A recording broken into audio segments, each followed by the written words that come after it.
Assalamualaikum warahmatullahi wabarakatuh. Perkenalkan, nama saya Nadia Vidinila dengan NIM 243101003. Saya akan menjelaskan tentang perkembangan moral.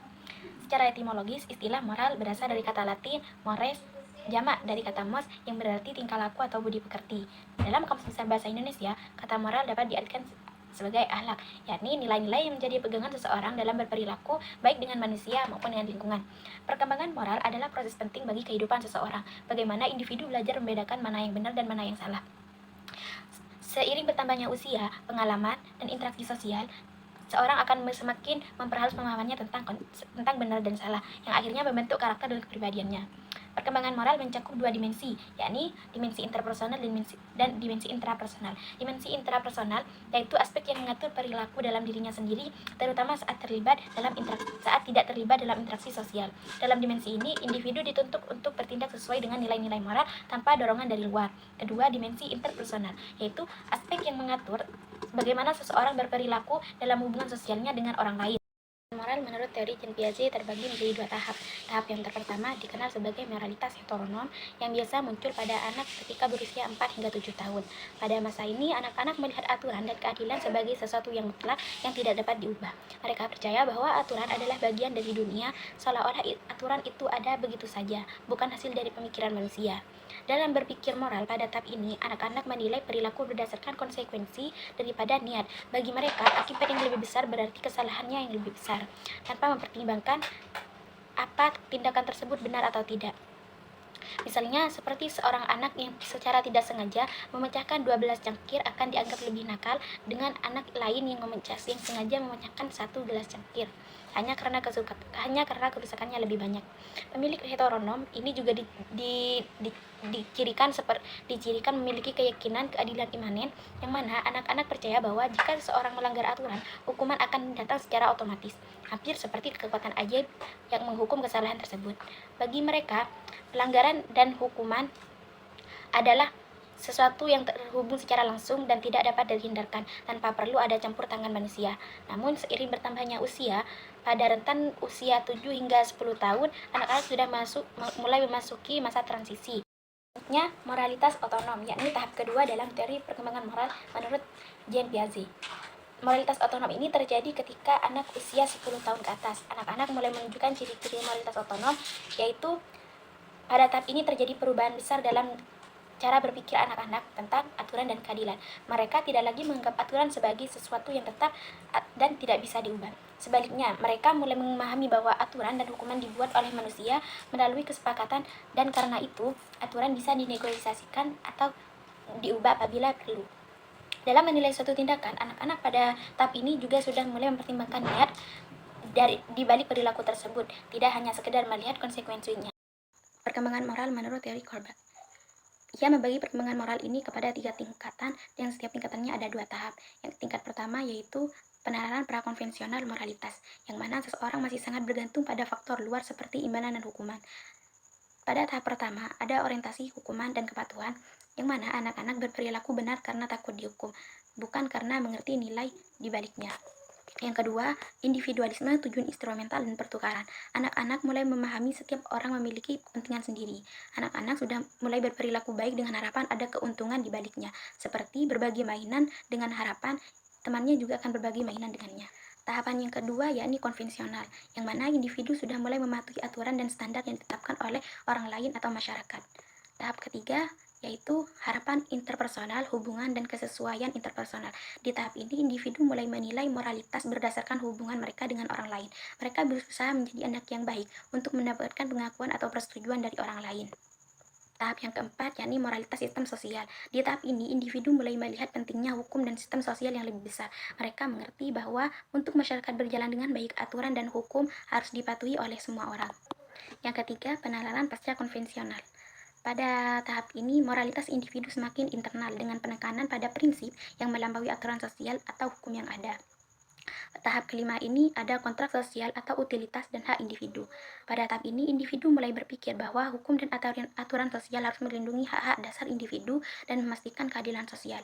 Mereka melihat bahwa hukum bukanlah suatu yang absolut, melainkan harus dievaluasi berdasarkan prinsip-prinsip moral yang lebih universal seperti hak asasi manusia. Tahap yang keenam ialah prinsip etika universal. Pada tahap ini, Tahap ini adalah tahap tertinggi dalam perkembangan moral, yakni individu mengembangkan standar moral yang berdasarkan pada prinsip universal seperti hak asasi manusia, keadilan, dan martabat manusia. Ketika dihadapkan pada konflik antara hukum dan hati nurani, mereka akan memilih untuk mengikuti hati nurani meskipun itu berisiko bagi dirinya sendiri. Pada tahapan Kohlberg, yang pertama ada pengaruh perkembangan kognitif. Kohlberg bilang, supaya seorang bisa naik ke tahap yang lebih maksimal, dia perlu berpikir lebih kompleks, yang mana yaitu bisa memahami perspektif orang lain. Tapi, jika hanya kemampuan berpikir saja, itu tidak akan cukup. Banyak anak yang pintar berpikir, tapi perkembangan moralnya tetap stagnan. Yang kedua, pengaruh pengalaman menghadapi dilema moral. Jika anak sering dihadapkan dengan situasi yang mengandung konflik moral, misalnya, apakah harus jujur kalau bisa merugikan teman, itu akan memaksa mereka untuk berpikir lebih dalam tentang apa itu benar dan salah. Yang ketiga, pengaruh diskusi tahap plus. Penelitian menunjukkan, jika anak-anak diajak diskusi dengan orang lain, yang cara berpikirnya satu tingkat lebih tinggi, itu akan menciptakan ketidakseimbangan sehingga mendorong anak-anak untuk memperbaiki dan meningkatkan cara berpikir moral mereka. Selanjutnya, pengaruh interaksi dengan teman sebaya. Berteman itu penting untuk pengembangan moral karena teman sebaya memberi pengalaman membuat aturan bersama. Kritik terhadap teori Kohlberg. Yang pertama, terlalu menekankan pemikiran moral, kurang memperhatikan perilaku moral. Dalam teori tersebut banyak dikritik karena terlalu fokus pada bagaimana seorang berpikir tentang moralitas, penalaran moral, tetapi tidak cukup memperhatikan apakah orang itu benar-benar bertindak normal. Contohnya seperti banyak publik seperti CEO atau politisi yang secara lisan mendukung nilai moral tinggi, namun dalam kenyataannya mereka terlibat dalam kasus yang tidak etis. Yang kedua, bias budaya dalam teori Kohlberg. Kohlberg mengklaim bahwa tahap-tahap perkembangan moral bersifat universal, namun penelitian lintas budaya menunjukkan bahwa tahap-tahap itu memang untuk tahap awal, tetapi tidak selalu tahap tertinggi, seperti pada tahap 5 dan 6. Selain itu, standar moral di berbagai budaya bisa sangat berbeda, seperti di Israel penekanan pada kebersamaan dan kebahagiaan kolektif. Di India ada persatuan dan kesucian semua bentuk kehidupan. Sedangkan di New Guinea tanggung jawab moral yang kolektif. Dan di Nepal, para biksu Buddha lebih menekankan welas asih daripada keadilan.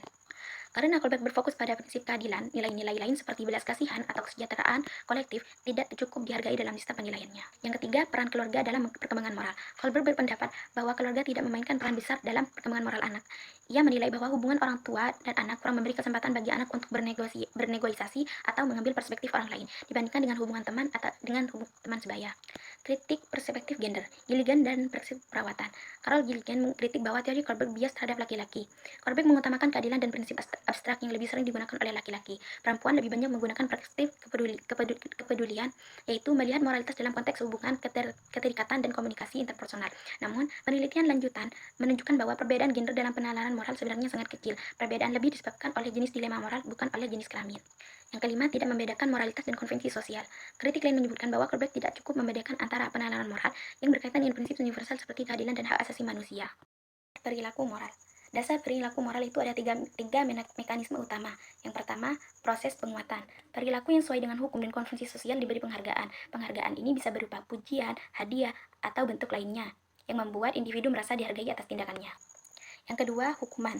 Hukuman digunakan untuk mengurangi atau menghilangkan perilaku amoral. Misalnya, ketika seorang anak ditegur karena buat bohong, hukuman tersebut bisa berfungsi untuk menghambat kecenderungan anak tersebut berbohong lagi. Yang ketiga, yakni peniruan. Peniruan adalah proses di mana individu meniru perilaku orang lain yang mereka anggap sebagai model.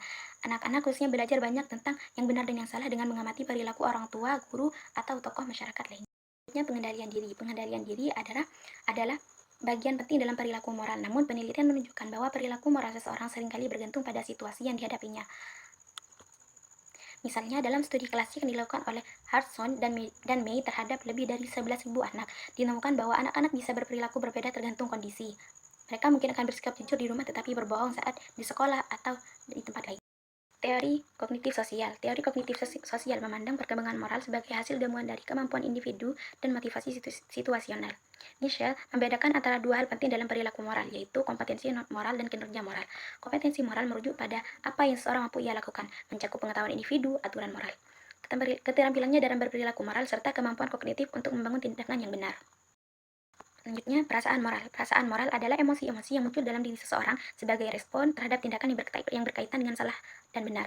Emosi ini berperan sangat besar dalam mengarahkan perilaku moral manusia. Emosi ini seperti rasa bersalah, rasa malu, empati, dan kebanggaan. Berfungsi sebagai kompas emosional yang membimbing perilaku seorang agar tetap sejalan dengan nilai moral yang dianutnya. Teori psikoanalitik. Menurut teori psikoanalitik yang dikembangkan oleh Sigmund Freud, dasar utama perilaku moral adalah rasa bersalah dan usaha untuk menghindari rasa bersalah itu. Dalam pandangan Freud, perkembangan moral terjadi melalui pembentukan struktur kepribadian disebut dengan superego Superego adalah bagian dari kepribadian kita yang berfungsi sebagai suara hati yang mengingatkan kita tentang apa yang benar dan yang salah. Dalam perkembangan ini, kontrol perilaku yang awalnya berasal dari luar, dari orang tua atau lingkungan, berubah menjadi kontrol internal. Anak-anak tidak lagi patuh hanya karena takut hukuman, tetapi karena mereka telah membangun standar moral dalam diri mereka sendiri. Rasa bersalah berfungsi sebagai mekanisme utama untuk menjaga agar perilaku tetap sesuai dengan norma. Proses terbentuknya perasaan moral. Yang pertama, anak menginginkan kasih sayang dan ingin menghindari hukuman dari orang tua. Pada tahap ini, motivasi utama anak berperilaku baik adalah agar disayang dan tidak dihukum. Belum ada kesadaran moral sendiri, hanya reaksi terhadap pujian atau hukuman dari luar. Yang kedua, anak menginternalisasi aturan dan nilai moral dari orang tua. Seperti setelah sering mengalami penghargaan atau hukuman, anak mulai menyimpan aturan ini di dalam pikirannya. Yang ketiga, anak mengidentifikasi diri dengan orang tua atau sesama jenis. Dalam teori Sigmund Freud, anak laki-laki akan meniru ayahnya dan anak perempuan akan meniru ibunya. Anak belajar menjadi seperti orang tua sesama jenis karena mengagumi dan ingin menjadi seperti mereka. Selanjutnya, terbentuknya superego sebagai suara hati internal. Setelah menginternalisasi nilai-nilai orang tua dan mengidentifikasi diri dengan mereka, terbentuklah superego, yang semacam suara batin yang membimbing apa yang boleh dan tidak boleh dilakukan, walaupun orang tua itu tidak ada. Yang kelima, superego mulai mengatur perilaku berdasarkan standar moral. Sekarang, anak berperilaku bukan hanya untuk menghindari hukuman, tetapi karena dia merasa harus memenuhi standar moral yang sudah tertanam di dalam dirinya. Yang keenam, muncul perasaan moral, rasa bersalah, bangga, malu, atau puas terhadap diri sendiri. Karena melakukan sesuatu yang salah, anak akan merasa bersalah atau malu. Kalau melakukan sesuatu yang benar, anak akan merasa bangga atau puas dengan semuanya. Semua ini adalah tanda bahwa superego sudah aktif mengatur perasaan dan perilakunya. Dan dari saya, Assalamualaikum warahmatullahi wabarakatuh.